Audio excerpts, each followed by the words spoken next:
आज ब्याज दर बढ़ी तो लोन चुकाने की अवधि में बढ़ोतरी होगी। मुश्किल फ्लोटिंग रेट पर होम लोन लिया है तो ज़्यादा ईएमआई चुकाने की नौबत आएगी। NBT news desk. Home loan ले चुके काफ़ी सारे लोग इन दिनों काफ़ी परेशान हैं।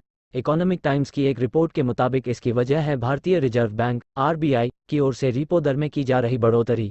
अधिकांश एक्सपर्ट का मानना है कि रिजर्व बैंक जब बुधवार को मॉनेटरी पॉलिसी कमेटी की बैठक समासद करेगा तब रेपो दर में एक बार फिर से बढ़ोतरी कर सकता है, जो 0.25 में अब तक 1.9% की बढ़ोतरी कर चुका है। ज़्यादातर बैंकों ने रेपो रेट का बढ़ा हुआ बोझ कर्जदारों पर डाल दिया है। जब भी फ्लोटिंग रेट होम लोन पर ब्याज में बढ़ोतरी होती है तो बैंक आमतौर पर ईएमआई की रकम बढ़ाने की बजाय लोन की अवधि बढ़ाना पसंद करते हैं। हालांकि अगर थोड़े थोड़े समय पर दर में बढ़ोतरी होने लगे तो फिर बैंकों के लिए पास लोन की अवधि बढ़ाने की गुंजाइश दर कम हो जाती है। ऐसे में उनके पास 0.35% तक होने का अनुमान है। गौरतलब है कि यह बैठक हर 2 महीने पर होती है। यदि रेपो दर बढ़ती है तो जिन लोगों ने फ्लोटिंग रेट पर होम लोन लिया है उनकी इक्विटेड मंथली इंस्टॉलमेंट ईएमआई बढ़ना लगभग तय है। बढ़ती महंगाई से मुकाबले के रिजर्व बैंक ने चालू वित्त वर्ष में रेपो कर्जदारों पर बढ़ेगा दबाव इस बार 0.25-0.35% तक बढ़ सकता है। Repo rate. चालू वित्त वर्ष में रेपो दर में अब तक 1.9% की बढ़ोतरी हो चुकी है। अधिकांश बैंकों ने लोन चुकाने के लिए कर्जदारों की आयु सीमा 60 साल तय कर रखी है। ईएमआई की रकम बढ़ाने के सिवा दूसरा विकल्प नहीं बचता है।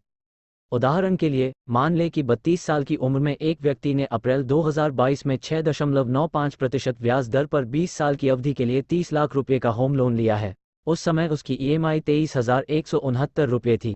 पिछले 7 महीनों में रिजर्व बैंक ने जिस तरह से रेपो रेट बढ़ाया है उससे उसका लोन रेट अब 8.85% हो गई है। अब उन्हें अपने मौजूदा लोन पर करीब 26,000 रुपये की ईएमआई चुकानी होगी।